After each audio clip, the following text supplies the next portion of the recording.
Hello বন্ধুরা, সবাই কেমন আছো? আবারও এসেছি আরও একটা দুর্দান্ত স্বাদের রেসিপি নিয়ে। তার জন্য কড়াইয়ে তেল দিয়ে নিলাম পরিমাণ মতো, আর একটু পাঁচফোড়ন দিয়ে নিলাম। এখানে পাঁচফোড়ন ছোটো চামচের 1 চামচ নিয়েছি। এবার এটা যখন ফুটে আসবে তখন আমি একটা পেস্ট রেডি করে রেখেছি, যেটা পেঁয়াজ, রসুন, আদা আর কাঁচা লঙ্কার পেস্ট। এখানে আমি টমেটো ব্যবহার করিনি। এই পেস্টটা পুরোটাই দিয়ে দেবো।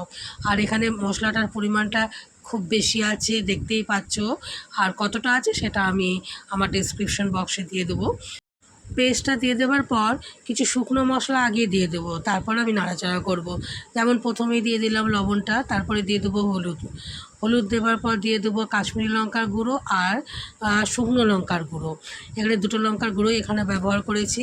সাথে দিয়েছি ধনে জিরে মিক্সড, এটা আমার ঘরের ভাজা মশলা, এটা আমি ব্যবহার করেছি। আর সাথে দিয়েছি গরম মশলা। আর গরম মশলাটা দেওয়ার পর এগুলোকে খুব ভালো করে আগে নাড়াচাড়া করে নেব। আর দেখবে যখন মশলাটা ভাজা ভাজা হয়ে আসবে তখন তার থেকে তেল বেরোতে শুরু করবে, তখনই বুঝতে পারবে যে তোমার মশলাটা ভাজা হয়ে গিয়েছে। কিছুক্ষণ এরকম নাড়াচাড়া করতে থাকবো। তোমরা নিশ্চয়ই ভাবছো আমি আজকে কি বানাতে চলেছি। চলো দেখা যাবে আস্তে আস্তে। এবার মশলাটাকে খুব ভালো করে আমি ভেজে নিচ্ছি। মশলা যত ভাজবো টেস্ট তত বেশি হবে, এটা আমরা সবাই জানি। দেখো অনেকক্ষণ ধরে নাড়াচাড়া করে নিলাম। এবার আমি বলি আজকের রেসিপিটা হচ্ছে চিকেনের একটা রেসিপি। আর এখানে 600 গ্রাম চিকেন ব্যবহার করেছি। চিকেনটাকে আমি একটু হলুদ আর একটু তেল দিয়ে ম্যারিনেট করে রেখেছিলাম, আর অন্য কিছু ব্যবহার করিনি। সেই চিকেনটাকে আমি জলটা দেবো না, জলটা ঝরিয়ে খালি চিকেনটা ব্যবহার করে নেব।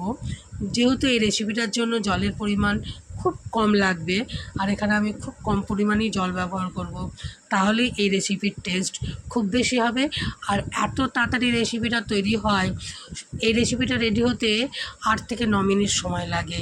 আর রুটি, চাপাটি, পরোটার সাথে খেতে এত বেশি টেস্টি হয় যে তোমরা একবার বানিয়ে দেখবে বন্ধুরা, সত্যিই ভালো লাগবে।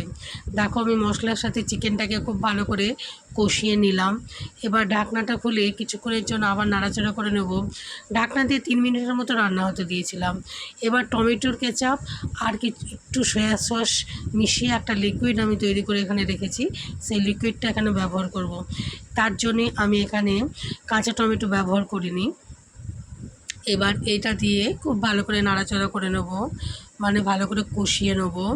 তারপরে আমি 1 কাপ মতো জল ব্যবহার করব, তার বেশি জল একেবারেই ব্যবহার করব না, তাহলে চিকেনটার টেস্ট অত বেশি হবে না। দেখো আমি মিক্সির মধ্যে 1 কাপ জল দিয়ে মিক্সিটা ধুয়ে জলটা ব্যবহার করে নিলাম।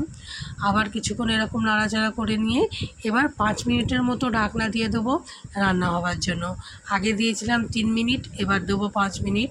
এই টোটাল 8 মিনিট আমার এই মাংসটা রেডি করতে সময় লেগেছে। দেখো আমাদের এই চিকেনের কারিটা রেডি হয়ে গিয়েছে। দেখতে যতটা টেস্টি লাগে খেতে ততটা বেশি ভালো লাগে।